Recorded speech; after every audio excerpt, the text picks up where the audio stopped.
W*re, and called Natalie a mistress. She further accused Gino's girlfriend of being a prostitute and screamed at the top of her lungs.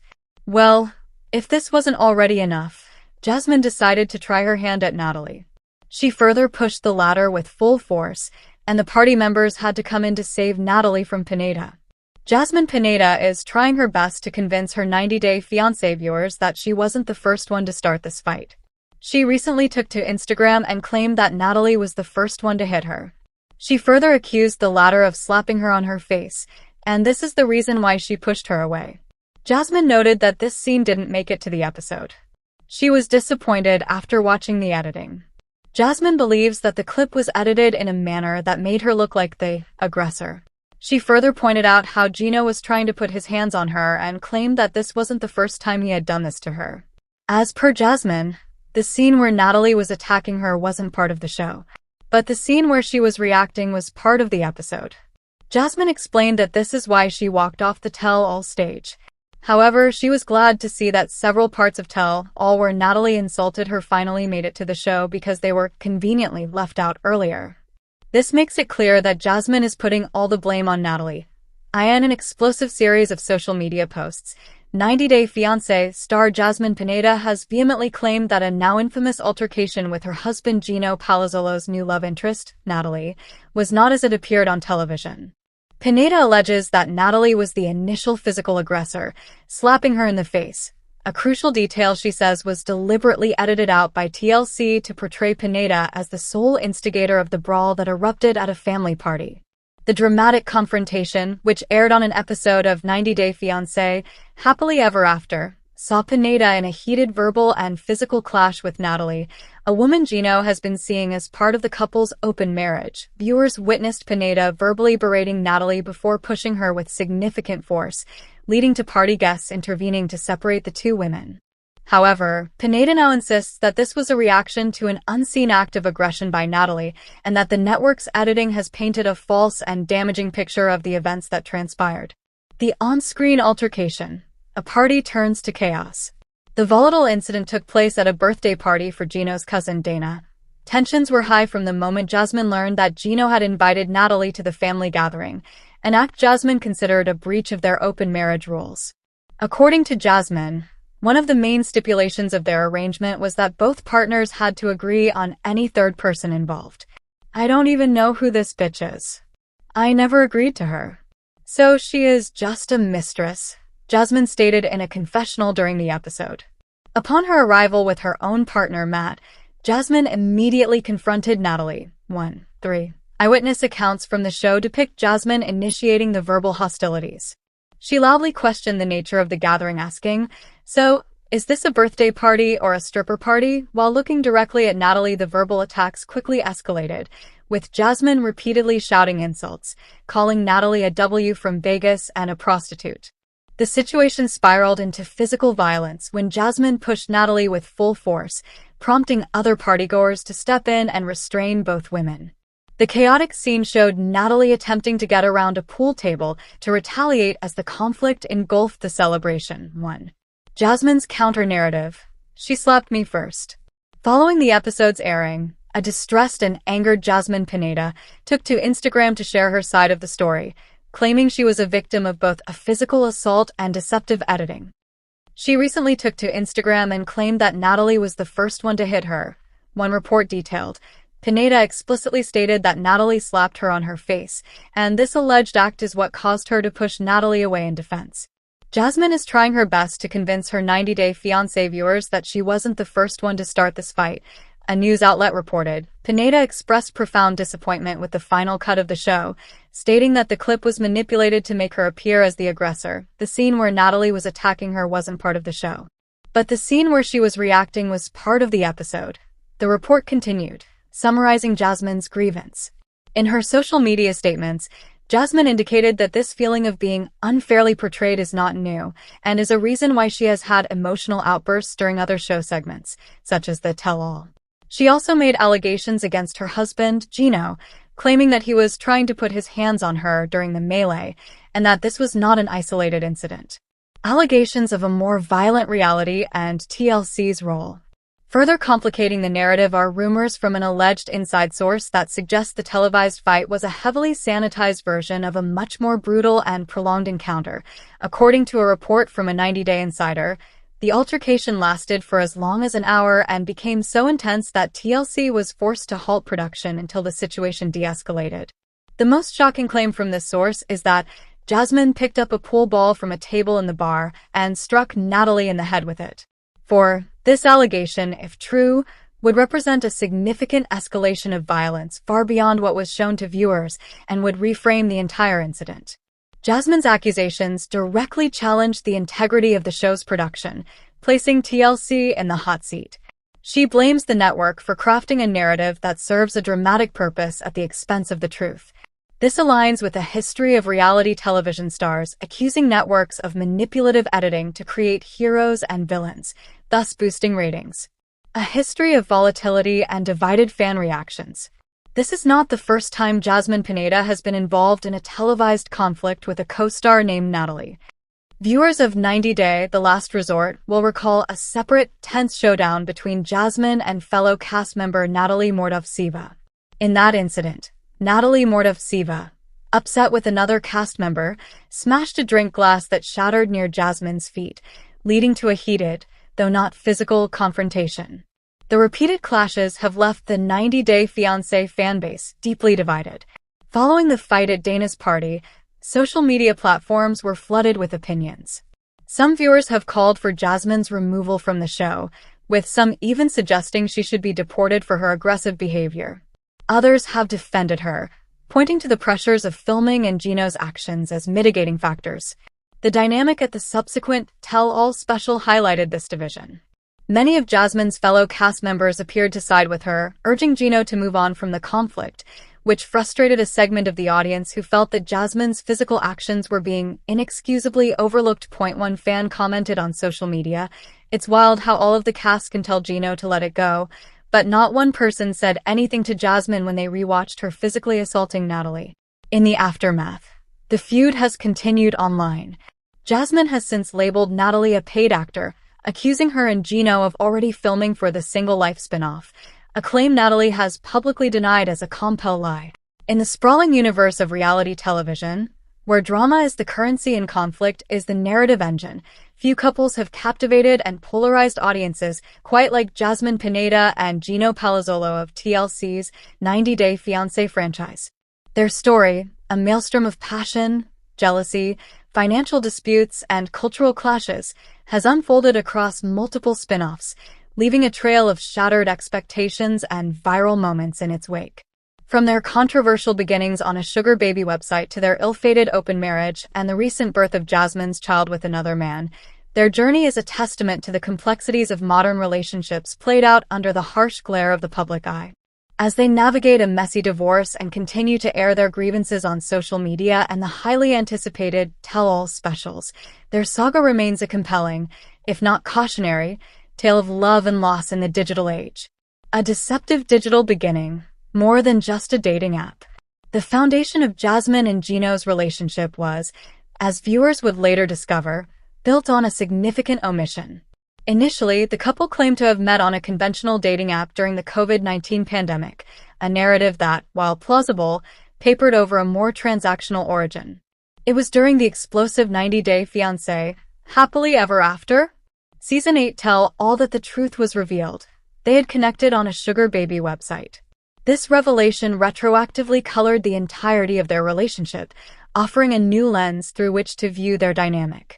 The power imbalance, the constant financial negotiations, and Jasmine's expectations of a certain lifestyle suddenly made more sense to viewers who had often questioned the transactional nature of their love.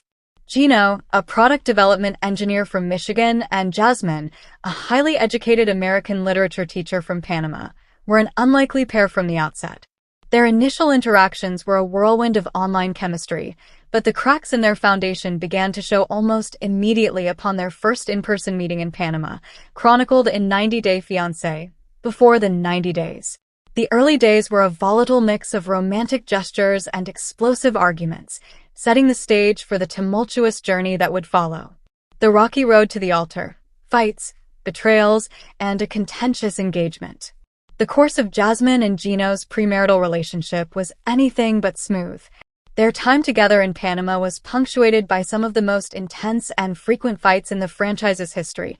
A significant point of contention arose when Jasmine discovered that Gino had sent her private, topless photos to his ex-girlfriend, a betrayal she viewed as a profound violation of trust.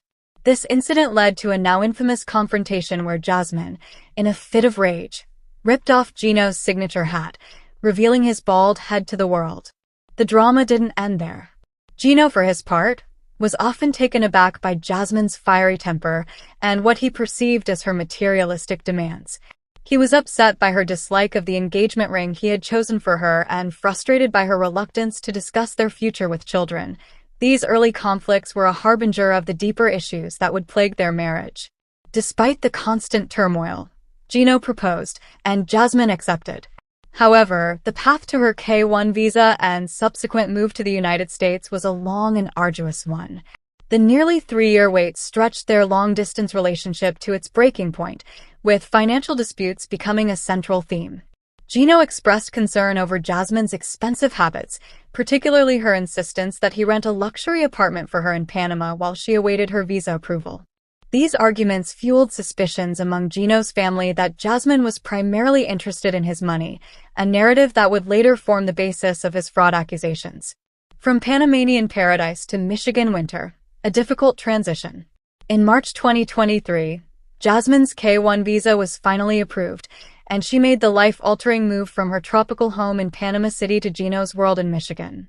The transition was, to put it mildly, a shock to her system.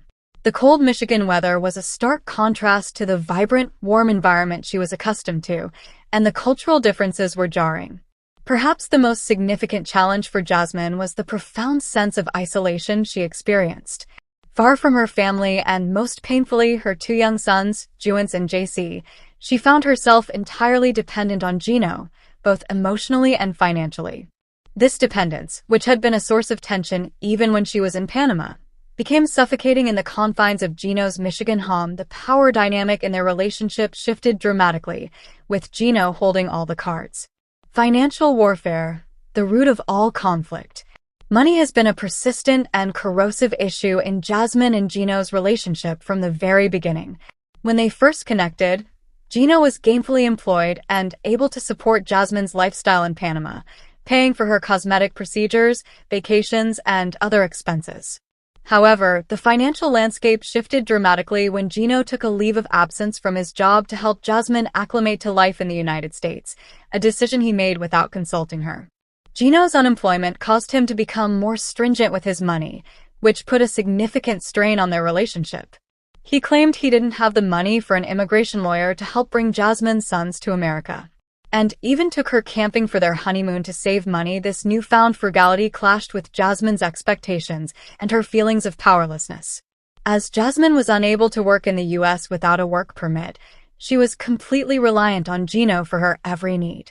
This led to a massive argument at the gym, which was aired on 90 Day Fiancé, Happily Ever After, where Jasmine accused Gino of using money to control her. She claimed he had never provided her with a credit card for her everyday needs, to the point where she couldn't even buy her own tampons. Jasmine's frustration over her lack of financial independence boiled over, and she alleged that Gino enjoyed the power he held over her. Gino, who had often been portrayed as meek and subservient to Jasmine's demands, eventually broke his silence and defended himself against her accusations. In an Instagram story, he refuted her claims, stating that she did have access to his finances. This public back-and-forth further fractured their already fragile relationship, for the financial disputes were not just about money, they were about control, independence, and a fundamental clash of values and expectations. A new career path, from the classroom to the camera. Jasmine's professional life has undergone a dramatic transformation since she entered the 90-day Fiancé spotlight. A highly educated woman with a purported 7 degrees, including a PhD in education and research, she was a dedicated American literature teacher in Panama. Earning close to $3,000 a month, however, her teaching career came to an abrupt end under controversial circumstances. Jasmine claims she was fired after Gino's ex-girlfriend leaked her private, topless photos to her employer. Gino, however, has suggested that her termination was due to a personality conflict with her boss and her burgeoning OnlyFans account. Faced with unemployment and a need to support her family, Jasmine reinvented herself. She embraced the world of online content creation, launching a successful OnlyFans account. While she has stated that she has boundaries and does not post full nudity, she leverages her provocative image to generate income. Her subscription-based platform, along with personalized videos on Cameo, became her primary source of income. She has defended her career choice, stating that while some may view it as degrading, it allows her to put food on the table for her family. In addition to her adult content creation, Jasmine has cultivated a strong presence as a social media influencer, securing sponsorships with brands and promoting various products to her large following. She has also ventured into entrepreneurship, launching a vegan protein powder brand. More recently, Jasmine has embarked on a new and surprising career path: real estate. In March 2025, she announced that she had started classes to become a real estate agent in Florida, a move that aligns with her long-stated desire to live in a warmer climate. This new endeavor represents her ambition to achieve financial independence and build a stable future for herself and her children in the United States. The open marriage experiment, a desperate gamble gone wrong. As their marriage continued to crumble under the weight of their incessant fighting and lack of intimacy, Jasmine and Gino made a desperate attempt to salvage their relationship. They decided to explore an open marriage. This controversial decision was the central theme of their appearance on 90 Day, The Last Resort, a spin-off that sends troubled couples to a therapy retreat. The idea of an open marriage was initially proposed by Jasmine, who was frustrated by the lack of physical intimacy in her relationship with Gino. She confessed that they had not been intimate in over 9 months, and that a sexless marriage was not something she could accept. Convinced that it was the only way to save their marriage, she sought to introduce a third person into their relationship. Gino was initially resistant to the idea, expressing his discomfort with sharing his wife. 13, however, fearing that Jasmine would leave him otherwise, he eventually relented. 15, the couple agreed to a set of rules for their open marriage, including practicing safe sex. Jasmine already had someone in mind to be her third, her gym friend, Matt Branisterianu. She had been growing close to Matt, and their connection was a source of suspicion for Gino, even before the open marriage was on the table. 16, with the new arrangement in place, Jasmine was free to pursue a relationship with Matt. Gino, in turn, began seeing a woman named Natalie. However, the open marriage did not bring the harmony they had hoped for. Instead, it created a new set of problems. Jasmine was enraged to learn that Gino had introduced Natalie to his family without her consent, which she saw as a violation of their agreement. She argued that while Gino had approved of her relationship with Matt, she had never agreed to his involvement with Natalie, whom she labeled a mistress. The simmering tensions erupted in a violent confrontation at a birthday party for Gino's cousin. Jasmine, upon meeting Natalie for the first time, launched into a verbal and physical assault, shoving her and shouting insults. The brawl required the intervention of other party guests to separate the two women. Rumors have since surfaced that the televised fight was a heavily edited version of a much more vicious, hour-long altercation, with an insider claiming that Jasmine at one point struck Natalie in the head with a pool ball. The open marriage experiment, far from saving their relationship, proved to be its final undoing. It exposed the deep-seated issues of jealousy, control, and a fundamental lack of communication that had plagued them from the start. A new beginning for Jasmine, motherhood, and a new partner. While her marriage to Gino was imploding, Jasmine's relationship with Matt Branasterianu was blossoming. What began as a friendship and a component of an open marriage evolved into something more significant. Jasmine moved in with Matt and, in a shocking turn of events, announced during the 90-day, the last resort tell-all that she was pregnant. The baby's father was not Gino, but Matt. This bombshell revelation was a brutal blow to Gino and a definitive sign that his marriage to Jasmine was over. In April 2025, Jasmine gave birth to a daughter, Matilda, legally. Due to her marriage to Gino at the time of conception, Matilda was considered his daughter, a legal complication that has added another layer of complexity to their already messy separation. Jasmine has embraced motherhood for the third time, sharing glimpses of her new life with Matt and Matilda on social media. She has spoken about the joys and challenges of raising a daughter, a new experience for her after having 2 sons. However, her relationship with Matt is not without its own set of challenges. She has described their dynamic as chaotic, as they are essentially 2 kind of strangers learning to co-parent a newborn while also getting to know each other on a deeper level. Her postpartum period has also been marked by a significant personal struggle, alopecia. Jasmine has been open about her battle with hair loss, which was exacerbated after giving birth to Matilda. In a bold move to regain a sense of control and to focus on her baby rather than her hair loss, she shaved her head. She has described the act as liberating and a tangible representation of a new chapter in